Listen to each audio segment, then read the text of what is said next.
우리 다 함께 나눌 말씀의 제목은 중심을 보시는 하나님, 중심을 보시는 하나님이라는 제목으로 예비하신 하나님의 은혜를 함께 받기를 원합니다. 살아오면서 누구를 속여본 적 있습니까? 아니면 누군가에게 이렇게 속아본 적이 있습니까? 우리가 사는 이 세상은 속고 속는 세상이다 이렇게 표현을 하기도 합니다. 왜 사람들이 그렇게 속이기도 하고 속기도 합니까? 중심을 볼 수 없기 때문에 그렇습니다. 내면 세계를 꿰뚫어 볼 수 있는 그러한 안목이 있다면 속고 속는 일이 없겠지만 우리는 표면적인 것, 겉모습만을 바라보기 때문에 또는 그가 말하는 말만을 믿기 때문에 우리는 때때로 충격적이게도 크게 속기도 하고 또 그러한 실망을 당하기도 합니다. 속는 것을 일컬어서 사람들이 뒤통수를 때린다 이렇게 이야기하죠. 말한 대로 이행하지 아니하고 나중에 가서 정반대로 사람들에게 상처를 주는 그런 일들이 지금 이 순간에도 어디선가 일어나고 있다고 생각이 되어집니다. 사람들은 안타깝게도 이렇게 외모를 보고 신장을 보고 그리고 그 프로필을 보고 그 사람을 판단을 하고 평가를 합니다. 그런데 그런 것들은 매우 사소한 것에 불과한 겁니다. 그 사람의 진면목은 사실상 겉으로 보여지는 것이 아닙니다. 그 사람의 내면 세계, 됨됨이가 그 사람의 진면목입니다. 그런데 그 진면목을 다 드러내지는 않습니다. 드러낼 수도 없습니다. 그래서 생긴 속담이 있죠. 10길 물속 깊이는 우리가 알 수 있어도 한 길 사람 속은 알 수 없다. 그래서 사람들은 믿음의 대상이 아닙니다. 물론 살아가면서 우리가 상생의 관계를 가져야 될 때가 있습니다. 그럴지라도 사람은 믿을 수 없는 존재입니다. 특별히 어떤 결심의 말, 약속의 말 그런 것 절대 믿지 말기를 바랍니다. 왜냐? 믿는 그 순간에 이제 뒤통수 맞을 일만 남았다라고 생각해도 과언이 아닙니다. 그래서 너무 지나치게 자기 확신 속에서 약속을 강하게 주장하고 펼치는 사람일수록 훨씬 더 뒤통수 칠 가능성이 높다는 사실을 깨닫길 바랍니다. 되면 되겠거니와 최선을 다해보겠다 이런 말들은 괜찮지만은 누구를 사랑한다, 누구를 좋아한다 그런 말들도 보면 나중에 뒤통수 치는 게 한둘이 아닙니다. 내가 어떻게 하겠다 그렇게 해준 적이 몇 번이나 경험되어집니까? 우리는 계속해서 속고 속입니다. 우리가 하나님과 같은 그런 중심을 볼 수 있는 안목이 있다면 얼마나 좋겠습니까? 그렇지 않기 때문에 우리는 참고사항이지 그 어떠한 말도 액면 그대로 우리가 믿을 수가 없습니다. 믿지 아니하면 우리가 실망당할 일도 없고 뒤통수 맞을 일도 없습니다. 잘 그 말대로 실행해주면 고맙고 그렇지 않으면 그러려니 해야 됩니다. 왜? 사람은 스스로 그 약속한 바를 이룰 수 있는 역량과 능력을 갖춘 사람이 많지 않습니다. 하나님께서 은혜로 도와주셔서 말한 바 약속한 바가 혹 이루어질 수도 있지만 그렇지 아니할 확률이 훨씬 더 높다는 사실입니다. 그럼에도 불구하고 이 세상에서는 계속해서 지금도 많은 사람들을 속입니다. 기만합니다. 뭘로요? 말로 속입니다. 그래서 내뱉은 말이 실천되어지는 사람은 거의 없습니다. 그래서 함부로 어떤 약속을 하거나 어떤 것들을 이루어질 거라고 주의 주장을 펴는 것은 매우 위험한 발상이고 표현입니다. 그렇게 되어졌으면 좋겠다. 그렇게 되어지기를 바란다. 하나님께서 그렇게 은혜로 역사해 주면 좋겠다. 라고 긍정적인 믿음으로 반응하는 말들은 괜찮지만 이미 이루어지지도 않았는데 확정적인 말을 하는 것은 매우 대단히 위험한 일입니다. 우리는 오늘 본문의 말씀처럼 하나님처럼 중심을 볼 수 있는, 중심을 헤아릴 수 있는 그런 역량을 기르면 좋겠지만 우리는 그렇지 못합니다. 우리와 하나님의 차이가 있다면 이렇게 우리는 표면적인 말과 사람의 그 태도에 따라서 믿고 그리고 그 실망을 많이 당하는데, 하나님은 우리를 꿰뚫어 보시는 우리의 중심, 우리 내면 세계를 살펴봅니다. 그래서 그가 어떠한 됨됨이의 사람인지를 알고 인사이동의 전문가가 되어집니다. 특별히 하나님의 사역에 있어서 하나님은 전문적인 그러한 능력을 가지고 계십니다. 이스라엘 초대왕 사울은 굉장히 수줍음이 많고 낯가림이 많았습니다. 그래서 보따리 위에서 숨어가지고 사무엘이 기름 부으려고 할 때 숨어 있었던 사람입니다. 그러나 정작 기름을 붓고 왕이 되니까 겁을 상실해가지고 지가 하나님보다 더 높은 그러한 자인 줄로 착각했던 것 같습니다. 그래서 어떻게 했어요, 사울이? 하나님의 말씀을 버렸어요. 버렸다는 말은 하나님의 말씀을 멸시했다, 그 이야기입니다. 그래서 하나님께서 하나님의 주권과 하나님의 말씀을 버리니까 하나님도 그를 버렸다라고 오늘 본문 22절에 나옵니다. 사무엘이 이르되 여호와께서 번제와 다른 제사를 그의 목소리 청종하는 것을 좋아하신 것 같이 좋아하시겠나이까? 순종이 제사보다 낫고 듣는 것이 수양의 기름보다 나으니 이는 거역하는 것은 점치는 죄와 같고 완고한 것은 사신 우상에게 절하는 죄와 같음이라. 왕이 여호와의 말씀을 버렸으므로 여호와께서도 왕을 버려 왕이 되지 못하게 하셨나이다 하니라. 그래서 어떤 결과를 이르렀어요? 블레셋과 전쟁하는 가운데 그는 아들 셋과 함께 동시에 목숨을 잃어버렸습니다. 하나님이 버려버렸습니다. 그런 까닭에 이제 왕을 새로 선택을 해서 기름을 부어야 되는 그런 상황에 직면했습니다. 그런데 이미 버리기 전에, 죽기 전에, 사울이 죽기 전에 이 일을 시행하려고 하니까 사무엘이 만약에 이것을 사울이 알게 되면 자기는 죽게 된다, 이렇게 위협적인 그러한 자기중심적인 그러한 인물이었던 것으로 이렇게 볼 수 있습니다. 그랬을 때 괜찮다, 가라, 소를 암소 한 마리를 끌고 가서 제사라고 이야기하고 가서 기름을 부으라고 지금 말씀을 하고 있습니다. 그랬을 때에 처음에 장자인 엘리압이 싹 지나갑니다. 그러니까 사무엘이 키도 크지 얼굴도 훤칠하지, 그러니까 이 사람에게 기름을 부으라는가 보다 라고 생각했는데 하나님께서 내가 그를 선택하지 않았다, 여기는 버렸다라고 그랬는데, 나는 외모를 보고, 사람은 외모를 보거니와 나 여호와는 중심을 보느니라 하시고 그 앞에 그를 버렸노라 하는데 그를 선택하지 아니했다. 이 번역이 조금 너무 강하게 되어 있는데 그를 선택하지 않았다. 사람들의 상식과 시선에 의해 가지고 이렇게 간택하지 않는다는 이야기입니다. 프로필에 의해 가지고 그 사람을 선택하지 않는다는 이야기입니다. 그래서 첫째가 지나가고 둘째가 지나가고 셋째가 지나가고 일곱째가 지나갔습니다. 그런데 다 해당 사항이 없는 사람들입니다. 그래서 누가 또 있느냐 그랬더니 가로밖에 있는 다윗을 이야기합니다. 막내인데 지금 양을 지키나이다. 그러니까 간택받기 위해서 지나가는 사람들 속에 포함되지 않는 가로밖에 인물이 다윗이었습니다. 하나님은 때때로 이렇게 가로밖에 있는 사람을 선택하셔서 사용하신다는 것을 우리가 알 필요가 있습니다. 모든 사람들이 공통적으로 저 사람이면 돼라고 했는데 하나님은 아니요 할 때가 많다는 이야기입니다. 세상적으로 사회적으로는 이 사람이면 돼라고 하는 사람이 안 되는 경우가 바로 그런 경우입니다. 하나님의 마음에 맞지 아니하면 그 사람은 하나님께 간택될 수가 없습니다. 근데 다윗은 가로밖에 있는 사람이었습니다. 목동이었습니다. 양을 지켰습니다. 형들은 다 간택받기 위해서 그 사무엘 앞을 지나갔는데 다윗은 아예 예외의 사람이었습니다. 간택될 이유가 없다, 그런 대상이 아니다라고 모든 사람들이 그렇게 아마 생각했지 않겠습니까? 그 아버지 이새도 그렇고. 그런데 다윗이 오니까 하나님께서 그에게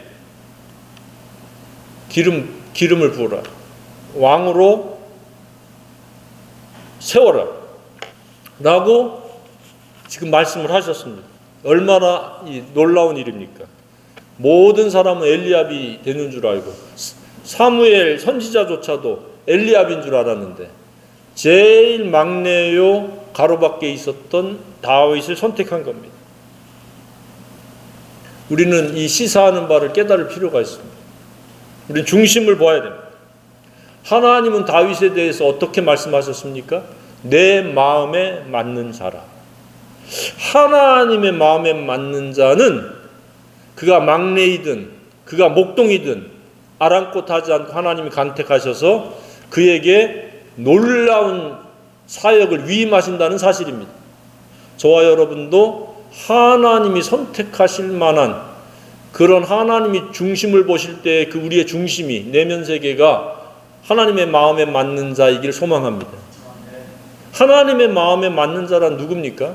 하나님의 뜻을 이루기 위한 하나님의 뜻에 전폭적으로 순종하고자 하는 자를 하나님의 마음에 맞는 자라 이렇게 말씀하고 있습니다. 그러니까 우리가 교회를 열심히 다니고 어떤 직분이 있다 할지라도 하나님의 뜻을 제대로 바르게 이해하고 깨닫고 그 뜻에 전폭적으로 순종하려고 하는 그런 태도와 자세와 지향점이 없다면 그는 하나님의 마음에 맞는 자가 될 수가 없습니다. 겉으로는 사람들에게 충성되게 보이고 열심 있는 사람으로 보이고 성실한 사람, 근면한 사람, 따뜻한 사람처럼 보일 수 있어도 그것은 사람들을 기만하는 실제 그 사람이 진면목이 아니라는 사실입니다. 이 진면목이라는 단어가 나왔는데 진면목은 리얼 이미지입니다. 리얼 이미지. 실제 자기 이미지. 자기 있는 그대로 드러나는 것이. 근데 반면에 슈퍼 이미지라는 말이 있어요. 슈퍼 이미지는 걸러서 내가 화가 나는데도 화가 안 난 것처럼 하고 좋아하지도 않는데 좋아하는 것처럼 이렇게 꾸며서 나타나는 이미지를 슈퍼 이미지라고 해요. 그게 이제 연기인들이 하는 거잖아요. 그 사람이 실제 그 사람이 아닌데 그 사람처럼 연기하듯이 우리의 삶은요 사회에 의해 가지고 사람들의 서로 주고받는 시선에 의해 가지고 슈퍼 이미지가 많이 개발됐을 가능성이 높아요. 그러니까 리얼 이미지는 사라지고 슈퍼 이미지가 외모로부터 시작해서 말도 예쁘게 하려고 그러고 그래서 사람들 앞에 칭찬받고 인정받고 관심받으려고 하는 그러한 것이 많이 길들여져 있다는 사실입니다. 특별히 남자들 같으면 굉장히 테토남이라고 굉장히 강한 것처럼 자신을 어필하려고 또 막 운동도 하고 막 꾸미기도 하고 실제는 속은 그냥 좁쌀만큼 두려움에 쩔어서 살면서도 안 그런 척하는 게 이게 이제 남자들의 본색이고 여자들은 마음속이 그렇게 예쁜 것은 아닌데 예쁜 척하는 거예요. 말도 예쁜 척, 표정도 예쁜 척. 그게 속에서 우러나서 리얼 자신이 그렇게 훈련이 되고 인성이 가꿔져서 그렇게 되면 괜찮은데 전혀 속과 겉이 다르면 그게 이제 꾸며낸 자기, 가짜 짝퉁 자기잖아요. 근데 그 사기꾼일수록 카사노바일수록 친절한 사람일수록 이 슈퍼 이미지가 많이 개발된 거예요. 그런데 안타깝게도 그것에 다 속아 넘어가요. 그래서 멀쩡한 지식인이 고학력자가 초등학교 졸업한 사람에게 사기당하고 결혼하고 막 이러잖아요. 왜요? 그 슈퍼 이미지에 의해 가지고 꾸며낸 가짜 친절한 말, 따뜻한 말 이런 말에 그냥 속아 넘어갔고 나중에 딱 보니까 야 때로는 무학력자이기도 하고 초등학교 졸업하고 학력을 폄하하자는 게 아니에요. 그냥 슈퍼 이미지만을 그렇게 잘 개발시켜가지고 사람들을 속이는데 아주 천부적인 그러한 후천적인 훈련을 받은 거예요. 근데 안 그럴 것 같죠? 많은 범죄자들이요, 이 슈퍼 이미지가 굉장히 발달이 돼 있어요. 진솔한 게 없어요. 입만 열면 숨 쉬는 것 빼놓고 다 거짓말이라고 하는 경우도 있잖아요. 왜 그래요? 마귀의 가장 대표적인 특성이 두 가지가 있는데 거짓과 더러움이에요. 근데 그것을 가지고 나가면 사람들이 다 거부하니까 꽁꽁 감춰놓고 진실된 것처럼 사실인 것처럼 다가가고, 그리고 더럽지 않은 것처럼 착한 것처럼 깨끗한 것처럼 다가가는 거예요. 그런데 굉장히 이 마귀는 교활하기 때문에 사람들이 속는 거예요. 그것이 마귀의 속성이 굉장히 두드러지게 개발되어지고 활성화가 됐기 때문에 카사노바가 되고 사기꾼이 되고 범죄자가 되는 거예요. 그래서 그렇지 아니하는 진솔하게 사는 리얼 이미지를 가지고 살아가는 사람은 그 사람들을 속일 수가 없기 때문에 크게 사람들에게 환영을 받지 못해요. 뭔가 기만을 해야 되고 뭔가를 꾸며서 다가가야 사람들은 그냥 속는 거예요. 좋은 차 타고 좋은 옷 입고 명품을 둘러쓰고 그 집에는 먹을 끼니조차도 해결하기 위협받는 사람들이 그렇게 사람들 속이잖아요. 등치고. 우리는 안과박이 똑같은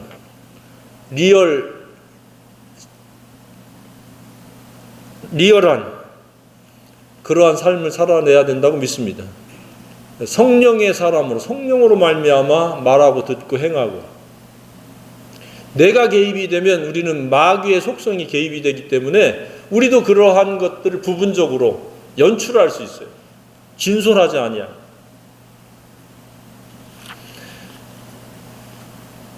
우리는 제2의 다윗처럼, 다윗은 도덕적으로 문제가 많이 있었죠. 어떤 큰 문제가 있었어요? 자기의 충성된 부하 우리아의 아내를 갖다가 빼앗기 위해서 전쟁에 가장 최전방에 내보내가지고 돌에 맞아 죽든지 화살에 맞아 죽든지 칼에 의해 죽든지, 그렇게 제일 앞으로 내보냈는데도 너무 열심히 싸우다가 살아서 온 거예요. 그래서 휴가로 온 거예요. 휴가가 끝나고 다시 갔을 때 더 그런 또 다른 그럴 때 다윗이 회개하고 돌이켰어야 되는데 다시 재차 우리아를 갖다 전쟁의 가장 한복판에 제일 최전방에 내보내가지고 죽게 했어요. 그래서 취한 게 밧세바예요. 그 밧세바 사이에 나온 아들이 솔로몬이에요. 그래서 그가 회개해서 쓴 말씀이 시편 51편이에요. 자기가 죄악 중에 출생했고 자기 죄악이 하나님의 눈앞에 있다. 그럼에도 불구하고 다윗을, 그런 도덕적인 결함, 굉장히 심각한 결함이 있는데도 불구하고 내 마음에 맞는 사람, 그가 실패했고 넘어졌지만 그럼에도 불구하고 그의 마음은 한결같이 하나님의 뜻을 향했고 하나님의 뜻에 순종하려고 그러한 삶을 지향했다는 사실입니다. 우리도 넘어집니다. 쓰러지기도 합니다. 이중성을 가질 때도 있습니다. 그럼에도 불구하고 우리는 하나님의 뜻이 내 삶을 이끌어가는 원인이요 근거가 돼야 된다는 사실입니다. 그리고 그 뜻에 순종하고자 하는 그런 기도가 뒷받침이 되고 그러므로 말미암아 순종되어지는 삶을 살아내야 된다고 믿습니다. 그랬을 때 하나님의 마음에 맞는 자요 하나님께서 기뻐하시는 대상이 됩니다. 이것저것 자기 필요한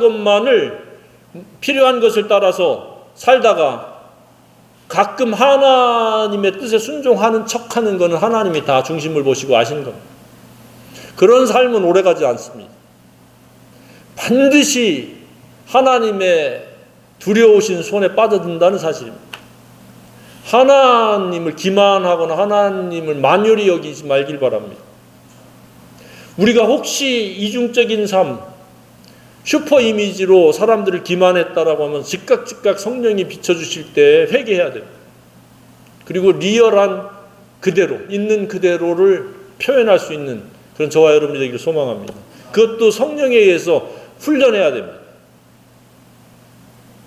있는 그대로를 드러내는 데 있어서 주저하고 자꾸 자기를 포장하고 없는 가짜 자기를 갖다 내세우다 보면 그게 이제 작은 사기부터 큰 사기인 거예요. 꼭 남의 돈을 빼앗아야 사기가 아니고 사람들을 기만한 거예요. 진짜 자신이 아닌 가짜 자신을 갖다가 어필하고 있는 거예요.